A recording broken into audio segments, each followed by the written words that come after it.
नमस्कार, मैं सौरभ गुरु। आज हम कक्षा 6 में संख्यावाचक संख्याबोधक शब्द केवल रूप केवल एक वचन में चलते हैं। ये जो चलते हैं वो एक वचन से ही संभवतः प्रायः इनका एक वचन से ही संबोधन होता है। एक वचन इनका होता है, इनका द्विवचन और बहुवचन नहीं होता। तो अपन जब भी इनको लिखेंगे, इनको पढ़ेंगे, इनको समझेंगे तो ये एक वचन में ही होंगे। जब बोलेंगे, समझेंगे और पढ़ेंगे तब एक वचन में ही यह होंगे, है ना। इनका जब भी प्रयोग होगा एक वचन में ही होगा। अब अपन यहाँ देखते हैं तो यहाँ पर अपन प्रथमा व्यक्ति में भी एक वचन में, पुल्लिंग मतलब पुरुष तत्व में, नपुंसकलिंग में मतलब कोई चीज, वस्तु इत्यादि, है ना। स्त्रीलिंग में क्या, स्त्रीलिंग में स्त्री संबंधित तत्व में आते हैं। अब जैसे अपन पूछते हैं कि कोई भी एक चीज़ है, जैसे ये पेंसिल ही है तो पेंसिल ये नपुंसकलिंग में आएगी तो पेंसिल एकम, कमलम, लेखनी, है ना, एकम लेखनी। तो ये लेखनी में एकम आएगा, ठीक है। अब जैसे पुरुष है, कोई बालक है तो छात्र, एकः छात्र, अब जैसे एक बालिका है, एका बालिका, है ना। उसी प्रकार से एक वचन में होंगे। एक वचन में ये सभी हो गए, एक लड़का, एक लेखनी लिखने वाली, एक बालिका। तो इसी प्रकार से कर्ता, कर्म, करण, संप्रदान, अपादान, अधिकरण, संबंध और अधिकरण, है ना। तो जब भी इस प्रकार से होंगे तो एकः, एकम। अब जो द्विविभक्ति में था एकम, वो यहाँ नपुंसकलिंग में एकम प्रथमा विभक्ति और द्वितीय विभक्ति में हो गया, है ना। परंतु एकः और एका ये नहीं बदलेंगे, ठीक है। अब पुरुष तत्व में पढ़ते हैं एकः, एकम, एकेन, एकस्मै, एकस्मात्, एकस्य, एकस्मिन्, ठीक है। फिर इसमें पढ़ेंगे अपन एकम, एकेन, एकस्मै, एकस्मात्, एकस्य, एकस्मिन्। फिर अपन स्त्रीलिंग में पढ़ेंगे एका, एकाम, एकया, एकस्मै, आई की मात्रा है इसमें, एकस्या, आका और दो विसर्ग है, एकस्या, एकस्या, एकस्याम, है ना, एकस्याम। अब जब अपन ने इसको पढ़ लिया है तो इसकी पुनरावृत्ति फिर से कर लेते हैं अपन। एकः, एकम, एकेन, एकस्मै, एकस्मात्, एकस्य, एकस्मिन्। अब जैसे किसी ने पूछ लिया नपुंसकलिंग में बताइए, है ना, तो एकम, एकेन, एकस्मै, एकस्मात्, एकस्य, एकस्मिन्। देखो यहाँ से लेके यहाँ तक तो ये एक से ही रहते हैं, पुरुष तत्व और नपुंसक तत्व।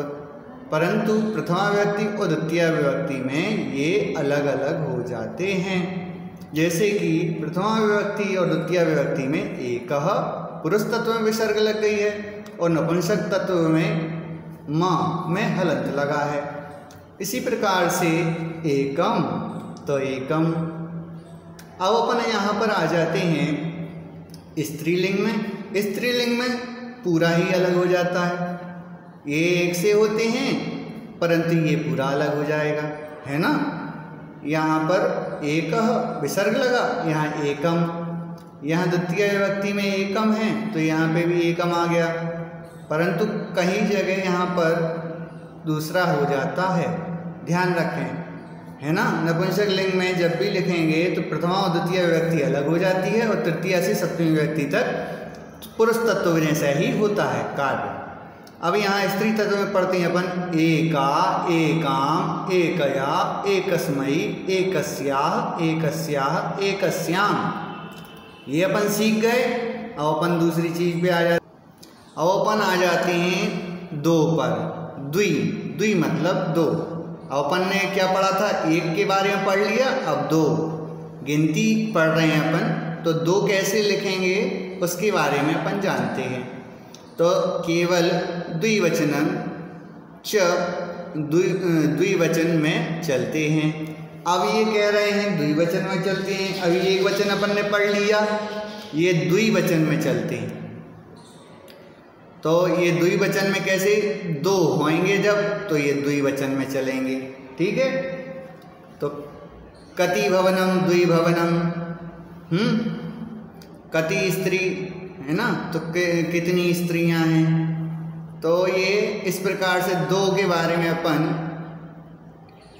कतिस्तः, तो अपन ये जब भी बोलेंगे तो दो के बारे में अपन यहाँ समझते हैं।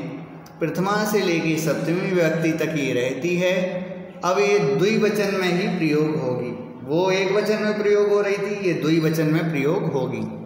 अब द्विवचन में जब प्रयोग होगी तो द्वौ पुल्लिंग में, पुल्लिंग ये लिखा है पुरुष तत्व, मतलब भैया, भैया, भाई साहब, पिताजी इत्यादि, है ना। तो ये पुल्लिंग में हो जाएंगे। दौ हैं, दौ, द्वौ औ की मात्रा है, औ की, ओ की नहीं है, औ की। तो द्वौ, ये भी द्वौ, फिर द्वाभ्याम, द्वाभ्याम, फिर द्वाभ्याम, फिर द्वयो, द्वयो, ठीक है। अपन फिर से एक और बार पढ़ लेते हैं। द्वौ, द्वौ, द्वाभ्याम, द्वाभ्याम, द्वाभ्याम, द्वयो, द्वयो, ठीक है। अब अपन नपुंसक लिंग में आ जाते हैं। जैसे कोई सी वस्तु, ये टेबल है, ये पेन है, पेंसिल है, तो ये नपुंसक लिंग में आ जाती हैं। तो द्वे, द्वे लेखनी, द्वे स्लेटिका, है ना, द्वे श्यामपट। तो ये इस प्रकार से जब भी अपन इनकी गिनती बोलेंगे तो ये इस प्रकार से आ जाएंगे। तो द्वे मतलब द्विवचन में आ जाते हैं। अब यहाँ पर कहते हैं द्वे, द्वे, द्वाभ्याम, द्वाभ्याम, द्वाभ्याम, ठीक है। फिर द्वयो, द्वयो, ये एक से ही रहते हैं, परंतु नपुंसक लिंग में ये चेंज हो जाते हैं, ये नपुंसक लिंग में चेंज हो जाएंगे, है ना। ये पुरुष तत्व जैसे ही रहते हैं, यहाँ से यहाँ तक पुरुष तत्व में ही रहते हैं, परंतु प्रथमा विभक्ति और द्वितीय विभक्ति में चेंज हो जाते हैं, ठीक है। अब यहाँ पर थोड़ा सा और देखें। अब स्त्रीलिंग में नपुंसक लिंग जैसे ही स्त्रीलिंग में प्रथमा विभक्ति और द्वितीय विभक्ति एक सी रहती है, इसमें पूरा का पूरा एक से ही है। उसमें थोड़ा अलग हो गया था, यहाँ स्त्रीलिंग जैसे ही है पूरा। देखें, द्वे, द्वे, द्वे, द्वे, द्वाभ्याम, द्वाभ्याम, द्वाभ्याम, द्वाभ्याम, द्वाभ्याम, द्वाभ्याम, द्वयो, द्वयो, द्वयो, द्वयो। जब भी दो की बात करेंगे तो स्त्रीलिंग और पुरुषलिंग में एक स्त्रीलिंग और नपुंसक लिंग में एक जैसा हो जाएगा। अकेला पुरुष तत्व में ये चेंज हो जाएगा, ये अकेला चेंज हुआ है। द्वयो, द्वयो, द्वयो, द्वयो, औ की मात्रा, द्वाओ, द्वाओ, औ की मात्रा, है ना, द्वाओ, औ, है ना, द्वाओ, औ, है ना। तो द्वाओ, द्वाओ। अब यही चेंज हुआ है और कुछ चेंज नहीं हुआ है। अब अपन यहाँ फिर से देखते हैं। अब 3 के बारे में आ जाते हैं। 3 से सभी संख्याओं के रूप केवल बहुवचन में ही चलते हैं। अब अपन आ गए तो 3 या 3 से अधिक। उन्हें स्पष्ट कह दिया है कि 3 से सभी संख्याओं के रूप केवल, 3 से सभी संख्याओं के रूप केवल, जैसे 3 और 3 से अधिक बहुवचन में ही चलते हैं। स्पष्ट रूप से उन्होंने कह दिया कि 3 से सभी। अब 3 से सभी मतलब 3 से अधिक जो भी है या 3 हैं वो सब बहुवचन में ही आएंगे। समझ गए? अब अपन यहाँ देखते हैं, यहाँ अपन पढ़ते हैं तो प्रथमा विभक्ति से लेके सप्तमी विभक्ति तक। अब सप्तमी विभक्ति से अपन जब इसको पढ़ेंगे, हाँ, तो अपन तृतीया पे आ गए हैं। अपन ने समझा ही दिया है कि 3 या 3 से अधिक। तो यहाँ पर अपन देखते हैं प्रथमा विभक्ति से सप्तमी विभक्ति पर्यंतम, सप्तमी विभक्ति तक अपन जान गए हैं। अब अपन देखते हैं यहाँ पर पुरुष तत्व में, मतलब पिताजी, भैया, दादाजी, बेटा, पुरुष तत्व। नपुंसक तत्व पेंसिल, स्लेट, बत्ती इत्यादि। और स्त्री तत्व मम्मी, भैया,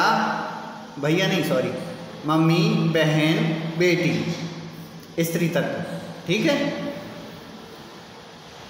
अब यहाँ पर अपन देखते हैं त्रय, मतलब 3।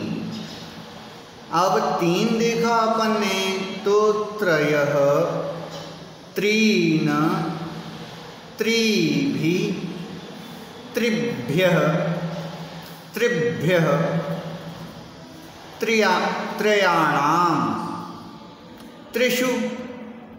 अपन फिर से बोलते हैं इसको, त्रयः, त्रीन्, त्रिभि, त्रिभ्यः, त्रिभ्यः, त्रयाणाम, त्रिषु। अब अपन पढ़ेंगे नपुंसक लिंग में। नपुंसक लिंग में जब अपन पढ़ेंगे तो त्रीणि, त्रीणि, त्रिभि, त्रिभ्यः, त्रिभ्यः, त्रयाणाम, त्रिषु। अब अपन स्त्री तत्व में पढ़ेंगे तिस्त्रः, तिस्त्रः, त्रिश्रिभिः, तिश्रिभिः, तिश्रिभ्यः, श्रिभ्यः, श्रिभ्यः, त्रिश्रिभ्यः, त्रिश्रीणाम, त्रिषु, त्रिषिषु, त्रिषिषु, है ना। तो जब अपन इसको पढ़ेंगे तो यहाँ पर स्त्री तत्व बदल जाएगा और नपुंसक लिंग और ये पुरुष तत्व एक जैसे रहते हैं। मैंने आपको कई बार बता दिया है, प्रथमा विभक्ति और द्वितीय विभक्ति में ये चेंज हो जाती है, मतलब बदल जाते हैं, अलग अलग हो जाती हैं। फिर तृतीय विभक्ति से लेकर सप्तमी विभक्ति तक ये एक से रहते हैं। ये अपन समझ गए। अब यहाँ इसको एक और बार पढ़ेंगे अपन, त्रयः, त्रीणि, तिस्त्रः, त्रीन्, त्रीन्, त्रीणि, तिस्त्रः, त्रिभिः, त्रिभिः, तिस्रिभिः, तिस्रेभिः, फिर त्रिभ्यः, त्रिभ्यः, तिस्रिभ्यः, फिर त्रिभ्यः, त्रिभ्यः, तिस्रिभ्यः, त्रयाणाम, त्रयाणाम, तिस्रेणाम, त्रिषु, त्रिषु, तिस्रेषु, तिस्रेषु। ठीक है। अब अपन यहाँ से